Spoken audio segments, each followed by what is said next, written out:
Guys, welcome back to Full Circle with Joyce. Thank you again for your company and for all of your feedback so far.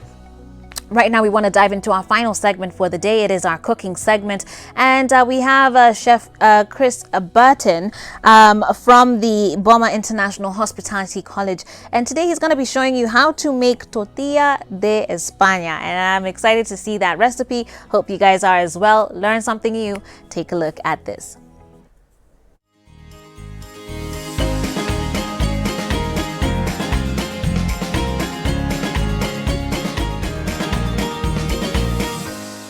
Hello and welcome to our cookery segment today. My name is Chris Burton. I'm Head of Culinary Arts here in the school BIHC in Nairobi, Kenya. And we're going to be doing a little dish today. What I thought we'd do today is something Spanish. I lived in Spain for 20 years, so I got quite used to cooking Spanish food. But we're going to make something that many or most Spanish people will eat for breakfast, and it's called Tortilla de Español, which is basically an omelette with potatoes and onions. And with that, we're going to serve something called pan tumaca, which is basically toasted bread with olive oil here ready to hand. So what do we need for today? Obviously we need eggs. We need some potatoes, okay, which I've already pre-cooked. I'll explain that in a moment. We have an onion, we have some garlic, we have some parsley, we have olive oil. And for the bread, we've got a nice piece of baguette and some tomato that we're going to grate. Okay, so as I say, I have all my preparation, all my mise en place ready here, ready to go. So, the first thing we're going to do, I have my pan here on the stove warming up, okay? We're going to slice and chop the onions, because we need to start the onions cooking. So, I've got a red onion here, and I'm just going to show you a little trick. Whenever we're teaching people how to chop, which is an integral part of being a chef and learning, we always have to make sure that our thumb is behind our fingers like that. We always need to protect our thumb when we're chopping. So you will always see chefs will always have the fingers like this, and then the knife will always touch the finger. Now this is something when you're showing young students how to do this, they get very frightened because they think they're going to cut themselves. But if you can master this, chopping becomes very easy, but you need to have confidence. And you can see when I'm chopping down, my finger is always touching the knife, always, okay? I see many students, when they're chopping things, the fingers are over here, or they're like that, or obviously you're going to cut yourself. So you need to make sure your thumb is behind your fingers. And then we're going to carefully slice the onions. Now, I'm going to do it slowly, just to start with. So we always use a nice motion like this. And if you can feel the knife on your finger, you can do it without looking. It takes practice. It takes practice. Okay, so I'm doing it nice and slowly. But you'll find as you get confident with this, you can go faster and faster. As long as you can feel the knife here, you've got no problem cutting yourself. It happens, but we try to avoid cutting ourselves. So first we're going to slice all the onions. Now what I want to do with the onions, I want to start to fry them or saute to try to make them soft. Because basically what we're going to do, we're going to have fried onions, fried potatoes, we're going to mix that with the eggs, okay, and then we're going to cook everything in the frying pan together, as you will see in a little while. So I'm going to add a little bit of oil. Now this is going to be quite hot because the pan has been on for a while just to get it hot. So say when we're teaching, we're going to saute. Basically we want to soften the onyons, okay? And the longer we cook the onions for, the better they will become, and they will become sweet because the frying process will release all the sugars, the natural sugars from the onions. So we're going to leave these on here just frying a little bit. If we need to add more oil, we're just going to add a little bit more oil. Don't be frightened of using olive oil. It's great for cooking with. Okay? So, we're going to chop a little bit of garlic. Now, I'm going to quickly show you how we chop garlic. Where's my waste container? It's there. So, I'm going to take my knife and I'm going to give it a little tap like that, and then we're going to cut off the ends. Again, in Spain, garlic is used a lot. I mean, it's a very, very popular thing to use for cooking. Now, what I want to show you is, when we chop garlic, yes, you can actually, the easiest way is to use a grater and we grate the garlic. But I'm going to show you how we do it manually, because we don't always have these things. So we're going to take the garlic and we're going to give it a little bang like that, and we're going to start to chop like that. You will find chefs, they will take a little bit of salt and add a little bit of salt to the garlic, and then we're going to crush. Now, the salt, as we know, is hygroscopic, so the salt will release the moisture from the garlic, and you can see already the water, the moisture is coming out of the garlic. The salt is taking the moisture out, and this is a really, really quick way of chopping garlic. So you can see the garlic there, and then I'm going to take my knife, and there we have a clove of garlic. So I'm going to add the garlic to the onions. I think 1 clove of garlic is enough, just to give it a little bit of background, flavor. So we always need to make sure that we have everything clean and tidy and organized. So we've put 1 clove of garlic in there. I'll leave the other garlic there. Going to just keep mixing and frying the onions with the garlic. We need to make sure we don't burn the garlic. There's nothing worse than a burnt taste of garlic. You can use a spoon, or you can be a chef and just keep tossing like that. It's up to you. Okay, now the next thing we're going to do is add the potatoes, because these onions look, you can see now they're caramelizing, they're going nice and soft, so we're looking good. I'm going to turn up the gas a little bit, just to give a little bit more power and a little bit more heat. Okay, but not too much. I'm going to add a little bit more olive oil, like so. Now, potatoes. The potatoes. To save time today, I diced the potatoes earlier and I blanched them in water. Blanching basically means, in a chef talk, blanching means to pre-cook something. Blanching is a preparation we do a lot in kitchens, okay, because we have to prepare and pre-cook many things. So what I did earlier is to blanch the potatoes for about 10 minutes, so they're starting to go soft and they're starting to cook. Okay, and then we can add them to the onions. So what I'm going to do, I'm just going to put in the potatoes in the onions like that.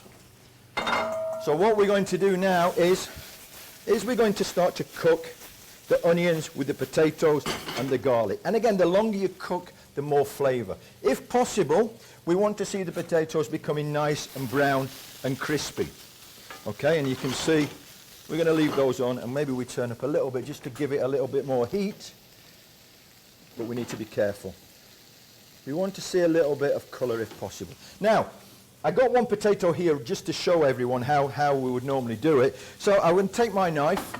I have a nice little Japanese knife here, and again, when we're looking at chopping, you will always find that we hold our knives on the blade here, because here we have more control. As opposed to holding it like that or like that, it's good to here, because this is where you have the balance of the knife. So we always hold like that. And basically, again, my thumb is going to be behind my fingers, and I'm just going to chop down until I get the desired thickness. Now, when you're chopping, the thickness of what you're chopping will depend on where your finger is. So if my finger is here, that is where I chop.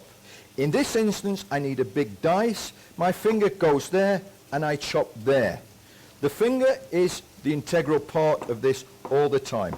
So just to chop down like that. It's something that all chefs know how to do, and it comes with practice and with time. So this is how I prepared the potatoes before, just to save us a little bit of time. And you can see we've got some fire, we've got some heat on there, okay, and now we're cooking good.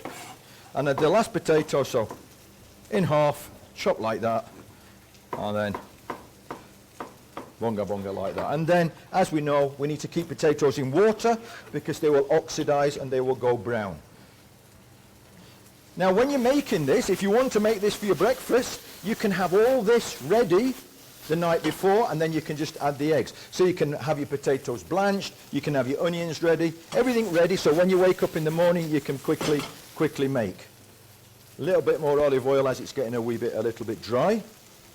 Now, next thing, we need to get our eggs. I'm going to use, I think, for this pan, probably about 10 eggs. 8 to 10 eggs. It's a little bit hit or miss, but I think we should be good with about 10. So we're going to take the eggs always into a bowl. Okay, I have my waste container here for the shells. Again, another chefy trick. We crack the eggs with one hand. Okay, you can do it with two hands, of course. You can go like that, but it takes time. So you will always find chefs will crack the egg, and with the thumb you will open like that. And you can see how we're working. We always work into a container. We always have a container, and we always have a container for the waste. This is a normal thing when we're cooking, so we don't have a mess everywhere. So eggs, 1, 2, 3, 4, 5, 6, 7, 2, 4, 6, 7, 8. Now this tortilla will probably be enough for, I don't know, maybe 6 people, or maybe 2 people if you're hungry, but probably 6. So I'm going to put all the eggs in here. I think it's about 12 eggs. Okay, so eggs in, like that, and we get rid of the container. Just going to wipe my hands. So again, we need to keep moving. Now it's getting a little bit hot. You can see there's a little bit of caramelization on the potatoes. That's what we're looking for, that brownness. So I'm going to take the eggs. I'm going to whisk them. I have a whisk here. Okay. So we're going to whisk all the eggs, like so. Now you can make this tortilla, and if there's a couple of you in the house, it could last for 2 or 3 days, depending. But I'm sure once you taste this, you want to eat it all at once. So we have the eggs mixed like that. Now the next thing we're going to do, all this mixture here, we're going to put straight into the egg mixture. Looks a bit strange, I know, but trust me, bear with me. Okay, and then we're going to put the pan back on the stove, and guess what? Some more olive oil. You guessed it. Because otherwise it's going to stick. So we need to get that pan hot. We're going to take the spoon and we're going to mix all this mixture around. Here I have some salt. This is sea salt. I always encourage people to cook with sea salt. I was in Spain recently and I brought this back with me because it's very difficult to find sea salt here. But it's a good salt to cook with. Now, so we've got the mixture moving like this. Now, let's just check that the pan is hot. What I do is just put a little bit of the mixture inside. If it starts to cook, we know we're on the right track. So, now, what we're going to do now, we're going to pour all this mixture inside like that. So this takes a little bit of time and patience, and we need to keep watching, but we can do other things while we're watching. So you can see the egg, because it's hot around the outside, it already coagulates. Okay? So you need to keep bringing the egg from the outside into the middle. As I say, this takes a little bit of time. I'm going to turn the gas up, but I want to be careful I don't burn. We don't want to burn this. We want to take our time. So basically we're cooking the eggs like we would a normal omelette, but obviously there's a lot more eggs than would be in an omelette. Okay? So I want to just do something else while this is happening. So I'm going to leave this for a minute or so, like that, so the eggs are moving. While we're waiting, what I'm going to do is grate the tomatoes, so we have the tomatoes ready for the bread while we're waiting. So I have 2 tomatoes. You don't need to skin them. What we do is take the grater. We're going to use the coarse end of the grater and basically just grate the tomato down like that, and all you will be left with is the skin. You just grate them down like that, and then you're just left with the skin. I promise this is a great breakfast dish. Toast with tomato is amazing. Once you've tried it, you'll be hooked. So, I'm grating the tomato, I'm watching the eggs. I can see I need to stir them. This is when it's good to have an assistant. But unfortunately, I don't have one today. So we grate the tomatoes down into the bowl, like that. Okay? In Spain, you can buy this already grated in a container, which saves you a lot of time. But there's no substitute for fresh tomatoes. So then, you can see now the eggs are starting to coagulate. Okay? The proteins in the eggs are cooking. And if you had smelly vision here, you would be able to smell and go, wow, that's amazing. Let's get back to the tomatoes. So the tomatoes, what I'm going to do, again, I'm going to add a little bit of the salt. And guess what? We're going to add a little touch of olive oil, not too much. Okay, and then I've got some parsley here. I'm just going to chop up some parsley. And again, you can see where my fingers are on the knife as to where I'm chopping. So we're going to chop the parsley. I took this out of the garden this morning. So there we have the parsley. We'll just put on back on the plate. We'll use this for decoration later. Okay? So there we have the tomato. Now, the moment of truth. This is always the difficult bit when you're doing an omelette. So, we need to make sure that the omelette is loose from around the sides. Okay? Give it a little bang. And you can see here, it started to set. So the proteins, so the egg yolks and the egg whites have set. Now, the way because we need to turn this over. Okay? Now, the way we do this is like this, and we all have to keep our fingers crossed. We're going to put a pan on top like this, and then my hand is going to be flat, and I'm going to take the pan handle and I'm going to turn it over, and we're going to hope it hasn't all stuck to the bottom. If it has, I don't know what we're going to do. So I'm going to take the pan and I'm going to turn the omelette over like that, and then we're going to put this back on the stove. I'm going to put a little bit more olive oil inside, just to stop it sticking. Okay, and then we're going to carefully slide the omelette back inside, like that, to carry on cooking it on the other side. Okay? We've got over the dangerous part, I think. So now we're going to cook this for another 5 or so minutes, or 2 or 3 minutes, however long. So we're looking for the same colour on there as on the other side. So I'm going to just keep my plate there. So the omelette's looking pretty okay. What we're going to do now is prepare the bread. I'll take these potatoes away. Now, as you can see, I have some baguette. I'm going to cut the baguette right about in half like that. Okay, and then I'm going to turn it over and I'm going to cut in half again. We're going to toast this under the grill. Now, in the industry, we always call a grill a salamander.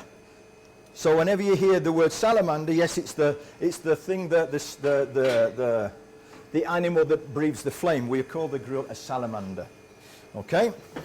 Now, But we have to watch the salamander because it's it will toast the bread very fast, so we just have to keep checking. So getting back to the omelette, you'll see now we're looking pretty okay, and we're pretty on track with that. Now what I'm going to do on a clean plate, I'm going to turn it over again to see how it is on the other side.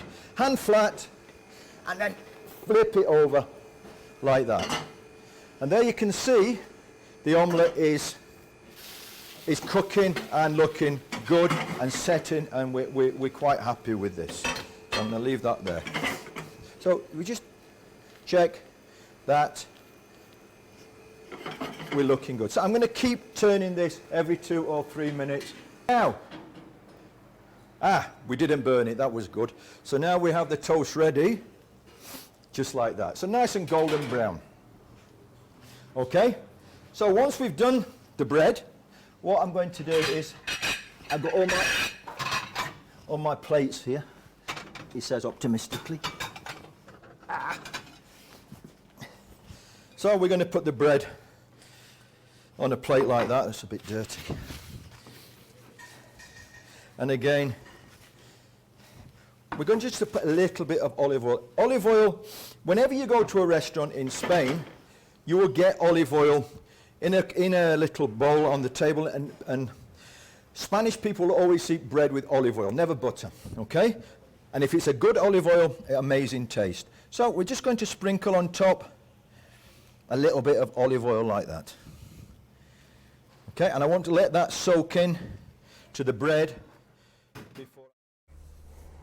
I'm going to have to cut short your experience there just a little bit, but as you can see, at least the tortilla itself is done, and Chef Chris there has shown you how to actually get that tortilla together. And thank you so much for watching. If you want to follow up with some more cooking shows, of course you can catch us here on Thursday, where we have the BIHC college sharing some of their messages, but also on our YouTube channel there is a cooking show that Switch has put out on there, and you can catch some more recipes from Chef Chris as well. With that said, I need to wrap up and call it a day, but let me remind you that IHTI's innovative quest has always kept them ahead of the pack, and they're welcoming you to get trained with the industry's leading institution. Their growth has been proven over time by their consistency to keep it real and on top, and intake is currently ongoing. For more information, do log on to www.ihti.net, or you could call 0728 787 088. That's IHTI, the Professionals Club. Thank you so much for being a part of the show today, for all of your company. Let's meet here again tomorrow as we wrap up the week with lots of music and our musical guest and DJ Sadiq on the decks. With that said, have yourselves a blessed day, and we'll see you soon. Ciao.